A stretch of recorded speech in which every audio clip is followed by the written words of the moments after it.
Hi kabayan, isa ka rin bang OFW na naghahanap ng mapagkakakitaan, part-time, full-time, that you want to be true to your life?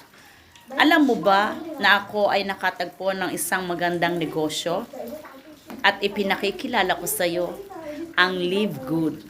Talagang magkakaroon ka ng good life someday, pero kailangan mo itong pag-aralan at alamin ang lahat ng paraan upang maging successful sa negosyong ito. Sa pamamaraan ng aming founder, Filipino founder, na si Coach Fernan Santiago, under of our elite billionaires, Coach Danny, and Coach Ferl Diasnes. Ito po